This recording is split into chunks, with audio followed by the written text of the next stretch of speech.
மாளிகையில் உலகின் அதிகபட்ச வளையல்களுடன் மாபெரும் வளையல் திருவிழா. குறைந்த விலை, நிறைந்த தரம். தங்கள் தேவைகள் அனைத்தும் ஒரே இடத்தில். ஜெயச்சந்திரன். இப்போது புதிய அறிமுகம் ஆச்சி ஹோட்டல் சாம்பார் 50 கிராம் ரூபாய் 20 மட்டுமே. ஈரோடு கிழக்குல போட்டியிடாம பாஜகவும் புறக்கணிச்சிருக்கு. இந்த தேர்தலில் நாம பங்கெடுக்க வேண்டிய அவசியம் இல்லை. ஆள்பலம், பணபலம், அதிகார பலம் இவை எல்லாவற்றையும் வைத்து மக்களையும் எதிர்கட்சிகளையும் ஒடுக்குவதற்குத்தான் இவர்கள் முனைவார்கள். இது ஒரு தேர்தலை கிடையாது. களத்துக்கு போகாமையே இதெல்லாம் சொல்றது சரியா இருக்குமா சார்? பல நூற்றுக்கணக்கான கோடிகளை அள்ளி குவிக்கிறார். இந்த 4 வருடங்களில் திமுக செய்திருக்கக்கூடிய பல்வேறு ஊழல், சம்பாதிக்கக்கூடிய பல நூறு கோடிகள் 10 ஆண்டுகள் பாஜக ஆட்சியில் இருக்கு. மோசமான சர்வாதிகார அரசு அப்படின்னு சொல்றது. நேற்றைய தினம் 1 மாதத்திற்கு முன்னால விழுப்புரம் அருகே உள்ள ஒரு கிராமத்துல நிவாரணம் போய் சேரவில்லை, மக்கள் கொந்தளித்து போயிருந்தார்கள், சேற்றை வீசினார்கள் அப்படின்னு பொன்முடி மேல ஒரு குற்றச்சாட்டு. மிக கோரமான தாக்குதல் நடத்திருக்கிறது தமிழக போலீஸ். பொன்முடி அவருடைய ஆலோசனையின் பேர்ல, அவருடைய உத்தரவின் பேர்ல பெண்களை கூட ஆண் காவலர்கள், ஆய்வாளர்கள் கையை பிடித்து ஜீப்ல உள்ள தள்ளக்கூடிய காட்சிகளை இன்னைக்கு நம்ம சமூக ஊடகங்கள்ல பொங்கல் அன்னைக்கு நம்ம பார்த்துருக்கோம்.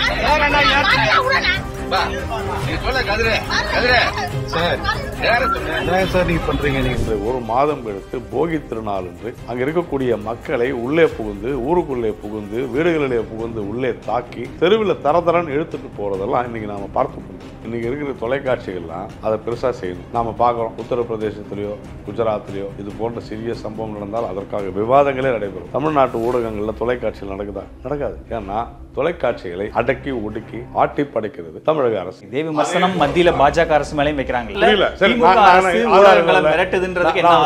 ஆதாரம் இல்ல. தைரியமாக ஏதாவது ஊடகம் இது குறித்து விவாதம் நடத்துமா? அண்ணா பல்கலையில நடந்ததை மறுக்க முடியுமா யாராவது? இன்னி வரைக்கும் அதுக்கு சப்பக்கட்டு கட்டிட்டு இருக்காங்க. யார் அந்த சார் அப்படின்னு கேட்டா பதில் சொல்ல மாட்டேங்கிறாங்க. அதிமுக அண்ணா நகர் சுதாகர் இதே மாதிரியான விவகாரத்துல உடனடியாக கட்சியை விட்டு நீக்கினார்கள். அது குறித்து பாஜகவினர் ஏன் குரல் எழுப்பல?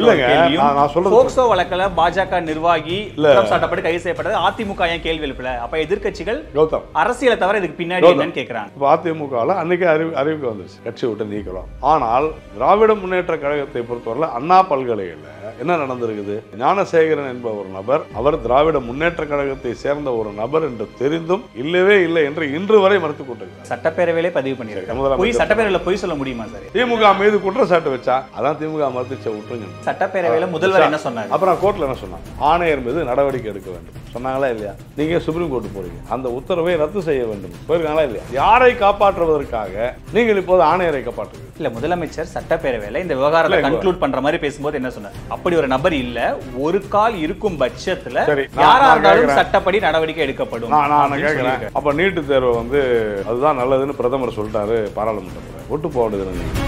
கார்பரேஷன் நிலத்தை ஆக்கிரமிச்சிருக்கிறான். இந்து அறநிலையத்துறை கட்டுப்பாட்டில் இருக்கிற கோவில் அதை ஆக்கிரமித்து வீடு கட்டி இருக்கிறான். இதெல்லாம் அரசியல் பின்புலம் இல்லாமல் செய்ய முடியும். அப்போ யார் அந்த அரசியல் பின்புலம் கொண்டவர்கள் கண்டுபிடித்து இந்நேரம் சொல்லியிருக்க வேண்டுமா வேண்டாம்? ஒரு குற்றம் நடந்துட்டு இருக்குன்னு முதல்வர் சொல்றாரு, விசாரணை நடக்கட்டும். எவ்வளவு நாள் நடக்குங்க? சாத்தாங்குளத்தில் என்னங்க பண்ணீங்க? பாஜக அவசரத்துக்கு நம்ம ஒரு வழக்கை விசாரிக்க முடியும், தேவையே இல்லை. ஆனால் திமுகவுடைய தாமதத்துக்கு ஏற்ற மாதிரி நம்ம ஒத்துக்க முடியுமான்னு கேட்கிறேன். இன்றைய நேர்காணல் நம்மோடு இணைந்திருக்கும் சிறப்பு விருந்தினர் பாஜகவிலிருந்து திரு நாராயணன் திருப்பதி அவர்கள். சார் வணக்கம். சார் வணக்கம். பொங்கல் வாழ்த்துக்கள். பொங்கல் வாழ்த்துக்கள் சார். என்ன சார், ஈரோடு கிழக்குல போட்டியிடாம பாஜகவும் புறக்கணிச்சிருக்கு? கடந்த 4 வருடங்கள்ல திராவிட முன்னேற்ற கழக ஆட்சியினுடைய கொடூரம் இந்த ஆட்சியினுடைய பாசிச மனப்பான்மை, பாசிசம், சர்வாதிகார போக்கு, இதனால் இடைத்தேர்தல்களில் இந்த திராவிட மாடல் திமுகவினர் அவர்கள் பெருமையாக சொல்லிக்கொள்கிறார்களா, அவர்கள் மக்களை நடத்திய விதம் கொட்டடியிலே ஆடுகளை அடைப்பது போல அடைத்தது. கடந்த இடைத்தேர்தல்களில் தாங்கள் சாதனை எதுவும் செய்யாத காரணத்தினால தேர்தலில் தங்களுக்கு சோதனை வந்து விடுமோ என்கிற ஐயத்தில் ஒரு சர்வாதிகார போக்கோடு பணத்தை வாரி இறைத்து அதிகார துஷ்பிரயோகம் செய்து இதையெல்லாம் செய்ததன் காரணமாக அவர்கள் வெற்றி பெற்றார்கள். கடந்த இடைத்தேர்தல் நடந்த ஒரு இடைத்தேர்தலுக்கு மறுபடியும் ஒரு இடைத்தேர்தலாகத்தான் இதை நாம் பார்க்கிறோம். அதனால் இந்த தேர்தலில் நாம் பங்கெடுக்க வேண்டிய அவசியம் இல்லை. ஏனென்று சொன்னால் இங்கே ஆள்பலம், பணபலம், அதிகார பலம் இவை எல்லாவற்றையும் வைத்து மக்களையும் எதிர்கட்சிகளையும் ஒடுக்குவதற்குத்தான் இவர்கள் முனைவார்கள். இது ஒரு தேர்தலை கிடையாது. அதாவது திமுகவினுடைய பார்வையிலிருந்து இது அவர்களுக்கான கட்டாயம். அதனால் அவங்க ஒரு ஜனநாயக ரீதியில் இதை நடத்த மாட்டார்கள் என்பதை நாங்கள் தெளிவாக சொல்கிறோம். எங்களுடைய இலக்கு 26. அந்த சட்டமன்ற தேர்தலில் திராவிட முன்னேற்றக் கழகம் ஒரு இடம் கூட பெறாத அளவிற்கு இன்றைக்கு தமிழகத்தில் நடக்கக்கூடிய பல்வேறு பிரச்சனைகள், சட்ட ஒழுங்கு சீர்கேடுகளிலிருந்து துவங்கி எத்தனையோ பிரச்சனைகள் இருக்கின்றன. அதனால் இதை நாம் புறக்கணிக்கிறோம் என்று தேசிய ஜனநாயக கூட்டணி முடிவு செய்திருக்கு. சார், இந்த கொடூரமான பாசிசமான சர்வாதிகாரமான இந்த அரசை நீங்கள் கவுண்டர் பண்ணணும்னா தேர்தலுக்கு முன்னும் ஓராண்டுகள் ஒரு வருஷம் 4 மாதம் இருக்கிற சமயத்தில் வர இடைத்தேர்தலில் தேசிய ஜனநாயக கூட்டணி போட்டியிட்டு இவங்களை முறியடிச்சாதானே மக்களுக்கு உங்கள் மேலே ஒரு நம்பிக்கை வரும். அப்போ தானே தேர்தல் சமயத்தில் உங்களை நம்பி வாக்களி. நான் ஏற்கனவே சொன்னேன், ஜனநாயக ரீதியில் இந்தியாவில் எங்கு மாநிலங்களில் இடைத்தேர்தல்கள் நடந்தாலும், உதாரணத்துக்கு உத்தரப்பிரதேசத்தில் கூட, குஜராத், கர்நாடகா போன்ற மாநிலங்களில் கூட காங்கிரஸ் ஆட்சி செய்யும் இடங்களில் பாரதிய ஜனதா கட்சி வெற்றி பெற்றிருக்கு. பாரதிய ஜனதா கட்சி ஆட்சி நடைபெறுகிற இடத்துல காங்கிரஸ் வெற்றி பெற்றிருக்கிறது அல்லது சமாஜ்வாடி வெற்றி பெற்றிருக்கிறது இடைத்தேர்தல். ஆனால் தொடர்ந்து எனக்கு தெரிந்த ஒரு 20-25 வருடங்களாக அது போன்று நடப்பதில்லை. ஏனென்றால் ஆளுங்கட்சியினுடைய அந்த அதிகார துஷ்பிரயோகம் அதிகமாகத்தான் இருக்கிறது. அந்த தேர்தல் ஆணையத்தினுடைய மேற்பார்வை நடப்பதாக சொன்னாலும் அதில் பணியாற்றக்கூடிய அனைவருமே இங்கே இருக்கக்கூடிய அரசு ஊழியர்கள் தான், அதே மாதிரி காவல்துறையினர் தான். அதனால் இவர்களுடைய துஷ்பிரயோகம், ஒவ்வொரு வார்டுக்கும் ஒரு அமைச்சரை நியமிக்கிறார்கள், பல நூற்றுக்கணக்கான கோடிகளை அள்ளி குவிக்கிறார்கள். அப்போது ஜனநாயக முறையில் நடக்காத போது அங்கே நாம் பேசி என்ன பிரயோஜனம்? இல்லை, இந்த முடிவு விக்கிரவாண்டியில் இல்லையே. விக்கிரவாண்டியில் தேசிய ஜனநாயக கூட்டணி களம் இறங்குச்சு இல்லை. அந்த இடத்துல அன்றைக்கு இருந்த சூழ்நிலை வேறு. அதுதான் சொன்னேன், ஒவ்வொரு காலகட்டத்திலும் சூழ்நிலை வேறாக இருக்குது. இது காங்கிரஸினுடைய இடத்துல கூட 6 மாசத்துல என்ன மாறிட போகுது? 6 மாசத்துல மாறி நடந்தது. ஏன்னா சட்ட ஒழுங்கு சீர்கேடு.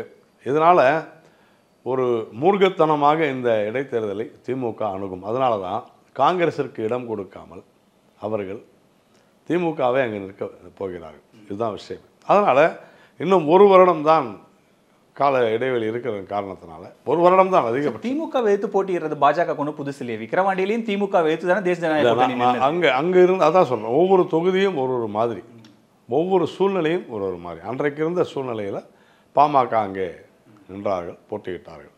ஆனால் இங்கே ஈரோடு கிழக்கில் இது ஒரு உண்மையிலேயே திரு EVK இளங்கோவனுடைய மறைவின் காரணமாக வந்திருக்கக்கூடிய ஒரு விஷயம். அப்போது கடந்த சில மாதங்களாக நடைபெற்று கொண்டிருக்கக்கூடிய ஒரு மோசமான ஒரு நிர்வாகத்தினால உறுதியாக திமுகவினர் அராஜக செயல்களில் ஈடுபடுவார்கள். நீங்க தடுத்து நிறுத்தலாம்ல சார்? தடுத்து நிறுத்த முடியாது. இதே பலம் இருக்கு, சென்ட்ரல் அதிகார பலம் இருக்கு, தடுத்து நிறுத்த முடியாது சார். உங்களுக்கு கிடையாது. காவல்துறை எங்களிடம் இல்லை, அரசு அதிகாரிகள். தேர்தல் ஆணையத்தில் புகார் கொடுங்க, தேர்தல் முறையா நடக்கலன்னு. இல்ல, அதுதான் போகாம சரியா இருக்குமா சார்? களத்துக்கு போகாது. எங்களுக்கு களம் எப்படி இருக்குன்னு தெரியும், அதனால தான் நான் வேணாம்னு சொல்றேன். களம் இப்படி தான் இருக்கும் என்று எங்களுக்கு தெரியும். இது ஒரு தோல்வியுற்ற அரசு. நாம் இதில் போய் இப்போ எஃபர்ட் போடுறதை விட, ஒன்று இவர்களோடு மல்லுக்கு நின்று இவர்களுடைய அராஜகத்தை எதிர்த்து நாம் வெற்றி வாய்ப்பை நழுவினால் கூட தாங்கள் ஏதோ வெற்றி பெற்றதாக அவர்கள் சொல்வார்கள். இப்பொழுது அப்படி சொல்ல முடியாது. நாங்கள் விட்டு கொடுத்து விட்டோம், நீங்கள் ஜெயித்து விட்டது. இல்லை, தோல்வியற்ற அரசை நீங்கள் எக்ஸ்போஸ் பண்ணுனா பேட்டிகள் மூலமாகவோ அறிக்கை மூலமாகவோ பிரஸ் மீட் மூலமாகவோ எப்படி எக்ஸ்போஸ் பண்ண முடியும்? களத்தில் நின்று அவங்களை வீழ்த்தினாதான் எக்ஸ்போஸ் ஆவாங்க. நான் ஏற்கனவே சொன்னேன், ஒரு வார்டுக்கு ஒரு அமைச்சர், பல 100 கோடி ரூபாய். பாஜக கிட்டையும் அவ்வளோ களத்துல பணியாற்றுற மாவட்ட செயலாளர்கள் அமைச்சர்கள்லாம் இருக்காங்க. எங்கள்கிட்ட பல 100 கோடி ரூபாய் இல்லையே, திமுக கிட்ட தானே இருக்குது. இந்த 4 வருடங்களில் திமுக செய்திருக்கக்கூடிய பல்வேறு ஊழல்கள், சம்பாதிக்கக்கூடிய பல 100 கோடிகள் 10 ஆண்டுகள் பாஜக ஆட்சியில் இருக்கு. நாங்கள் செலவு பணம் இல்லைன்னு சொல்றாங்க. நாங்கள் ஊழல் பண்ணலையே, மக்கள் பணத்தை நாங்கள் கொள்ளையடிக்கவில்லையே. சார், ஒரு இடைத்தேர்தலுக்கு செலவு பண்ண முடியாத அளவுக்கு பாஜக எங்களால முடியாது.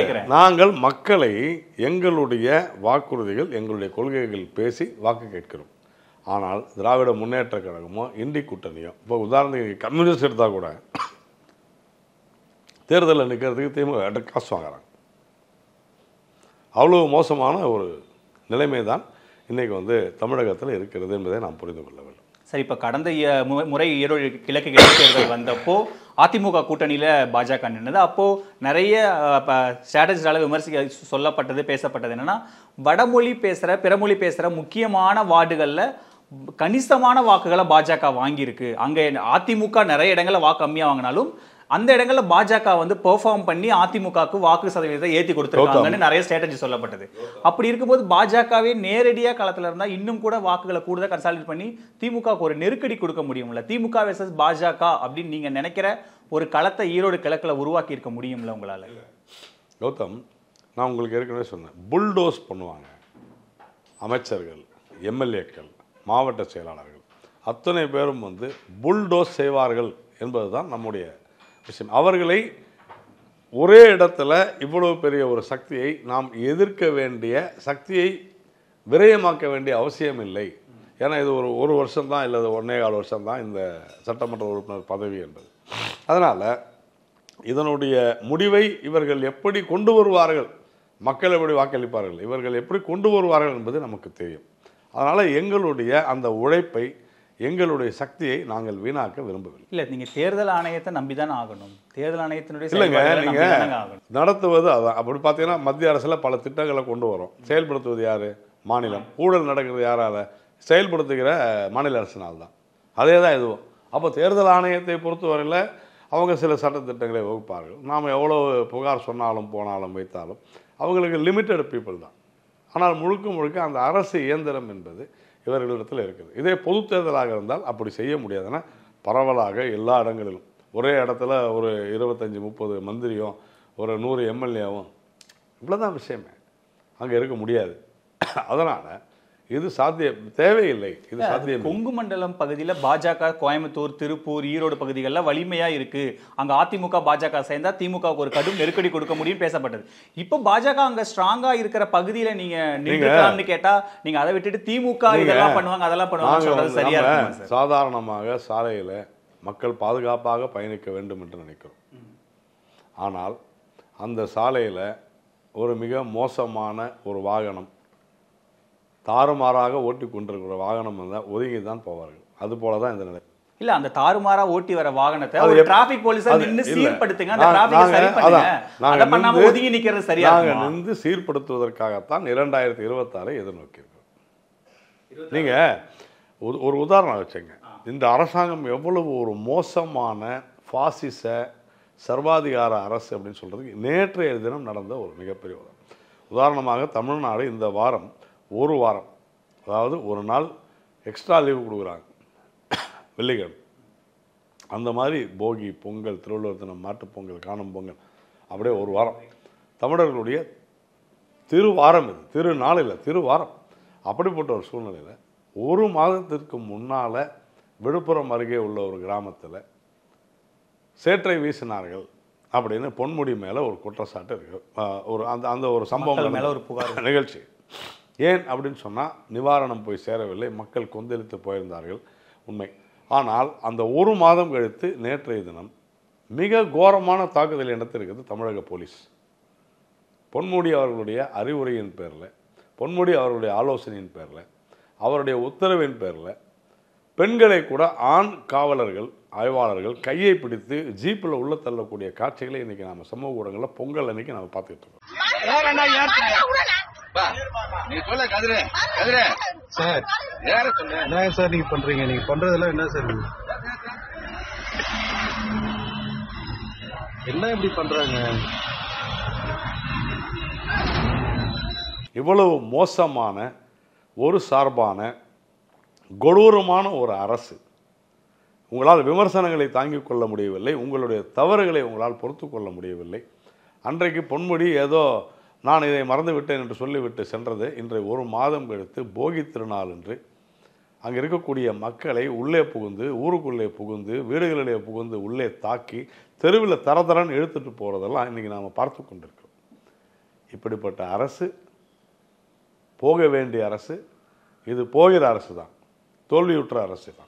அதில் ஒன்றும் சந்தேகமே கிடையாது. அந்த வீடியோ அப்படியே மக்கள் கிட்ட, ஈரோடு கிழக்கு மக்கள்கிட்ட காமிச்சு பாருங்க. மக்கள் பார்த்து ஆட்சி நடக்குது, வாக்களிங்கன்னு சொல்லாமே. கௌதம், மக்கள் பார்த்து இன்னைக்கு இதுக்கு ஒரு சின்ன உதாரணம் சொல்லுங்க. நடக்கிறது எல்லாமே தமிழ்நாடு மீடியாவுக்கு தெரியும். ஆனால் எக்ஸ்போஸ் பண்ணுறாங்களா? இல்ல அதே சமூக வலைதளங்கள்ல அதே மீடியாக்கள் போட்டு தான் நம்ம நியாயமா பண்ணா இன்னைக்கு இருக்கிற தொலைக்காட்சிகள்லாம் அதை பெருசாக செய்யணும்.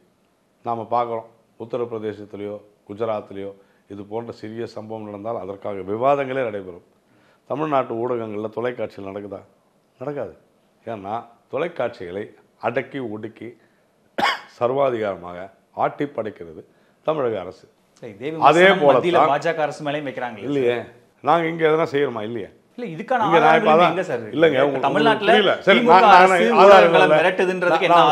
ஆதாரம் இல்ல.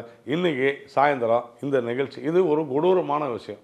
ஏதாவது ஒரு தொலைக்காட்சியில் அது விவாதமா வைப்பாங்களா? விழுப்புரம் சம்பவம், அமைச்சர் பொன்முடி மேல தாக்கப்பட்ட அமைச்சர் பொன்முடியின் உத்தரவின் பேரில் மக்கள் தாக்கப்பட்டது போகி திருநாள் என்று தைரியமாக ஏதாவது ஊடகம் இது குறித்து விவாதம் நடத்துமா? நடத்தாது. ஏன்னா அவர்கள் மீது அதிகாரத்தை செலுத்துகிறது திராவிட மாடல் திமுக அரசு. அப்போது மிகப்பெரிய சக்தி வாய்ந்த 4வது தூண் என்று வர்ணிக்கப்படுகிற ஊடகங்களே தங்களுடைய கட்டுப்பாட்டில் வைத்திருக்கக்கூடிய ஒரு அரசாங்கம் ஒரு இடைத்தேர்தலில் தங்களுடைய அமைச்சர்களை, தங்களுடைய அதிகாரிகளை, தங்களுடைய மாவட்ட செயலாளர்களை, சட்டமன்ற உறுப்பினர்களை அனுப்பி வைத்து கோடிக்கணக்கான நூற்றுக்கணக்கான கோடி ரூபாய்களை செலவழித்து நாங்கள் வெற்றி பெற்று விட்டோம் என்று மார்த்தட்டி கொள்வதற்காக இதுவும் எங்களுக்கு தேவை. ஏனென்று சொன்னால் சம்பாதிச்ச பணம் கொஞ்சம் செலவாகட்டும் ஒன்று. 2வது அவங்க அந்த ஓவர் கான்ஃபிடென்ஸில் இருக்கணும். அது இருந்தால்தான் அவங்க தோல்வி அடைவார்கள்.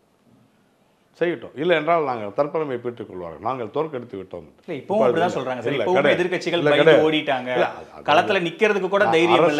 அரசியல் முதிர்ச்சியற்ற ரீதியில் அப்படி அவர்கள் பேசலாம். அவ்வளவுதான். நாங்கள் ஏன் புறக்கணிக்கிறோம் என்ற காரணத்தை தெளிவாக இல்லை என்று சொல்ல முடியுமா? அண்ணா பல்கலையில் நடந்ததை மறுக்க முடியுமா யாராலாவது? இன்னி வரைக்கும் அதுக்கு சப்பக்கட்டு கட்டிக்கிட்டு இருக்காங்க. யார் அந்த சார் அப்படின்னு கேட்டால் பதில் சொல்ல மாட்டேங்கிறாங்க. இல்லை, நீங்கள் அண்ணா பல்கலைக்கழகம்னு கேட்டதுனால இன்னைக்கு அமைச்சர் கீதா ஜீவன் ஒரு விமர்சனம் வச்சிருக்காங்க. அதிமுக அண்ணா நகர் சுதாகர் இதே மாதிரியான விவகாரத்தில் உடனடியாக கட்சியை விட்டு நீக்கினார்கள்.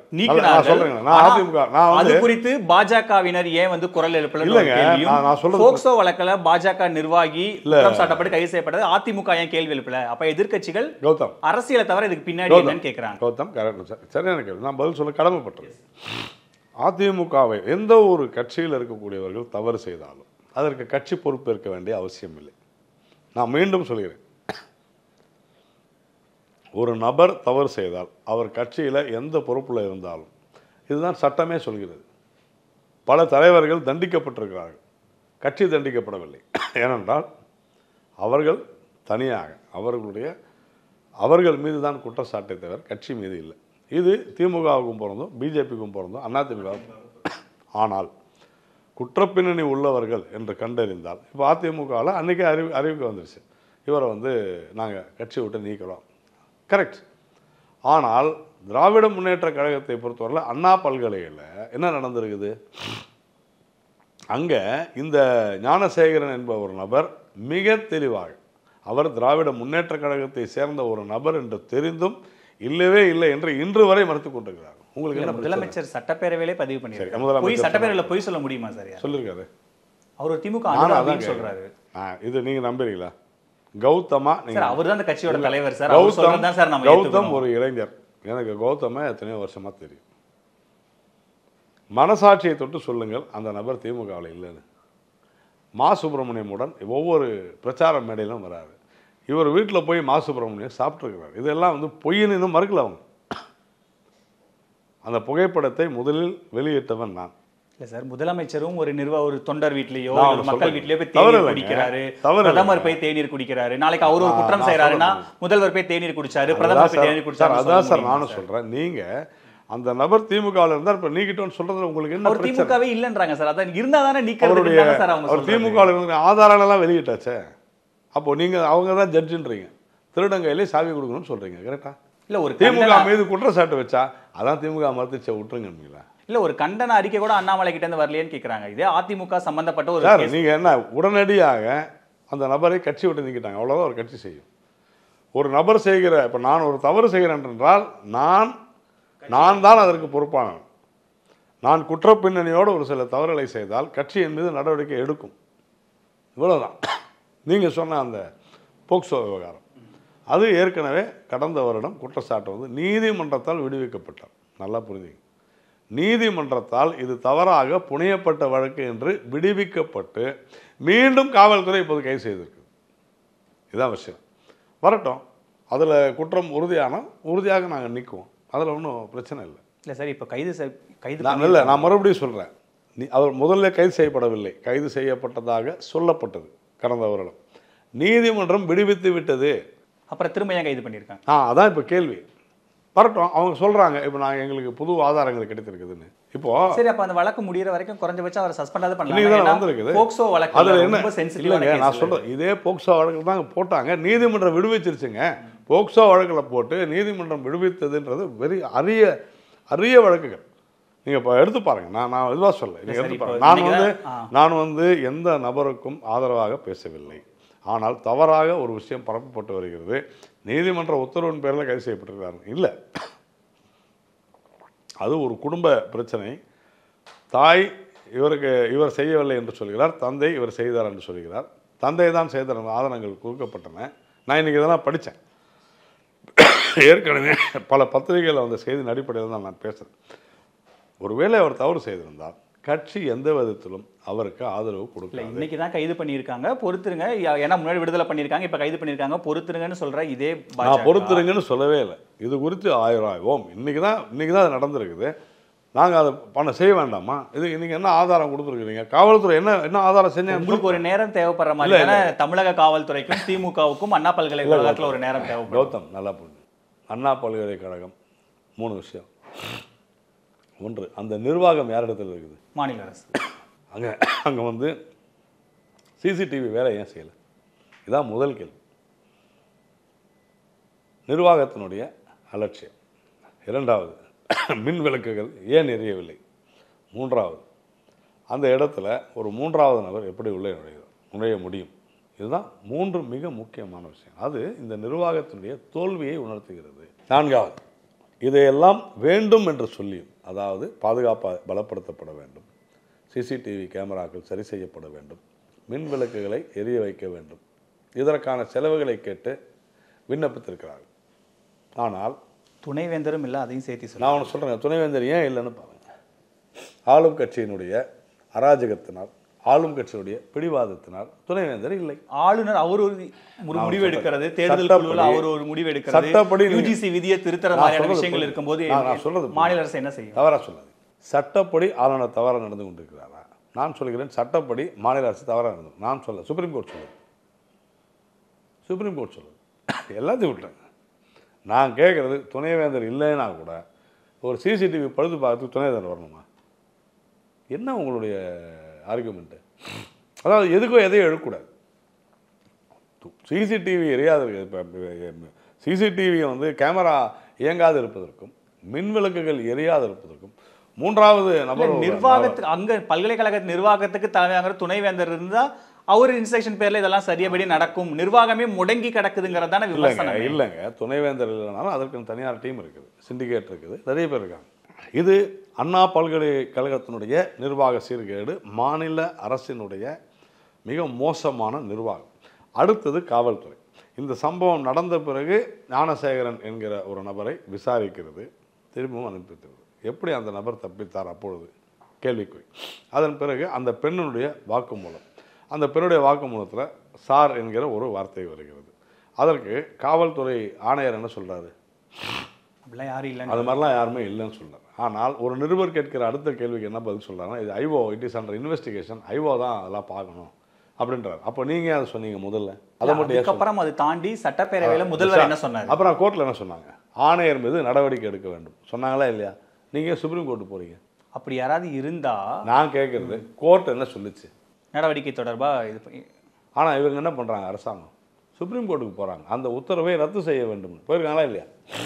அப்போது யாரை காப்பாற்றுவதற்காக நீங்கள் இப்போது ஆணையரை காப்பாற்றுகிறது? இதுதான் நம்ம கேள்வி. இல்லை, முதலமைச்சர் சட்டப்பேரவையில் இந்த விவகாரத்தை கன்க்ளூட் பண்ணுற மாதிரி பேசும்போது என்ன சொன்னார்? அப்படி ஒரு நபர் இல்லை, ஒரு கால் இருக்கும் பட்சத்தில் யாராக இருந்தாலும் சட்டப்படி நடவடிக்கை எடுக்கப்படும். நான் கேட்குறேன், அப்போ நீட்டு தேர்வு வந்து அதுதான் நல்லதுன்னு பிரதமர் சொல்லிட்டாரு பாராளுமன்றத்தில், விட்டு போக வேண்டியதுன்னு நீங்கள் சட்டமன்றத்தில் முதல்வர் சொல்லிட்டாரு, ஏற்றுங்கன்றீங்க. இதுதான் உங்களை நாங்கள் குற்றம் சாட்டுகிறோம். முதல்வர் சொன்னால் சரியா? இல்லைன்னு சொல்கிறோம். ஒரு நீதிமன்றம் சொல்லியும் நீங்கள் அதில் மீறி நீங்கள் செல்கிறீர்கள் என்று சொன்னால் உங்களுடைய உள்நோக்கம் என்னன்றதான் கேள்வி.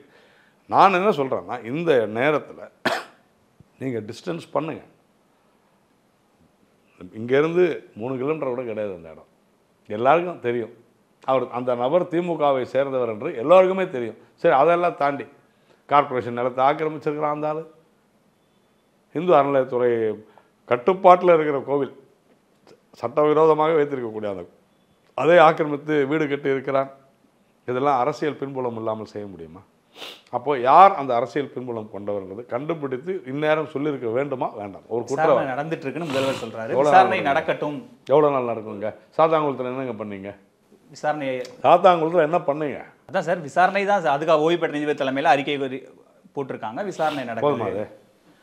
நீங்க யார் அந்த அவசரத்துக்கு நம்ம ஒரு வழக்கை விசாரிக்க முடியும்? தேவையே இல்லை. ஆனால் திமுகவுடைய தாமதத்துக்கு ஏற்ற மாதிரி நம்ம ஒத்துக்க முடியுமான்னு கேட்குறேன். நீங்க மாற்றி பேசுறீங்க. நீங்க தாமதப்படுத்துறதா நாங்கள் கேள்வி கேட்கணும். நாங்கள் அவசரப்படல. இல்லை சார், இப்போ நீங்க உடனே இப்போ சம்பவம் நடந்து உடனடியாக அந்த நபர் கைது செய்யப்படுறாரு, எஸ்ஐடி ஃபார்ம் செய்யப்படுது. அதுக்கப்புறம் எஸ்ஐடி எப்படி ஃபார்ம் செய்யப்படுது? நீதிமன்ற வழிகாட்டுதல் அளவுக்கு நீதிமன்றம் சொல்கிற அளவுக்கு நீங்கள் நடந்து கொண்டிருக்கிறீர்கள், அப்படிதானே? இல்ல, அந்த வழக்கு விசாரணை முடியட்டுமே, அதுக்குள்ள நீங்க திமுக தான் யார் அந்த இவ்வளவு கேள்விகளை போட்டு அடுக்கி சொல்றீங்க. அப்ப இதுக்கு பின்னாடி அரசியல் இல்லாம வேற என்ன? இப்போ நாங்க இந்த ஷா என்பவர் எங்களுடைய கட்சியிலே இல்லைன்னு நாங்க சொன்னோமா? இல்ல அதிமுக அவர் எங்க கட்சியில இல்லைன்னு சொன்னாங்களா? யாருமே சொல்லுங்க. நல்லா புரிஞ்சுங்க. நீங்க ஒத்துக்கொள்ளுங்க. அதற்கான ஆதாரங்களை வெளியிட்டிருக்கிறோம். ஒரு அமைச்சர் அந்த நபருடைய வீட்டில் உட்கார்ந்து சாப்பிட்றாரு. அந்த காட்சியை பாருங்க. நான் இவ்வளோதான் சொல்கிறேன். ஃபோட்டோ எடுக்கிறதுக்கு பெரிய. இப்போ நான் கூட போகிறேன், என் கூட நிறைய பேர் ஃபோட்டோ, ஏர்போர்ட்டில், ரயில்வே ஸ்டேஷனில், எங்கே போனாலும், பார்க்கு, கோவில், பீச், எங்கே போனாலும் எங்க கூட ஃபோட்டோ எடுக்கிறாங்க. யாருன்னே நமக்கு தெரியாது. நான் ஏற்றுக்கொள்கிறேன். ஆனால் அமைச்சர் மாசு இந்த நபர் யாருன்றது எனக்கு தெரியாதுன்னு சொல்லியிருக்கிறார் இதுவரையிலும். துணை மேயர் அருகே வந்திருக்கிறார். நாம் என்ன கேட்குறோம்? டிஸ்டன்ஸ் பண்ணுங்க, ஒப்புக்கொள்ளுங்க. இந்த நபர் எங்களுடன் இருந்தவர் தான். உங்களுக்கு அதில் என்ன கஷ்டம்? அப்படி என்றால் ஏன் அவ்வளோ பெரிய முக்கியத்துவம்? இவ்வளோதான் இந்த விவகாரத்தில். இதைத்தான் நாம் கேட்கிறோமே தவிர வேறு ஒன்றும் சொல்ல. திமுக தான் இதற்கு காரணம் என்றோ இவர் தான் அந்த சாரணை நாங்கள் சொல்ல. இது என்ன கேள்வி?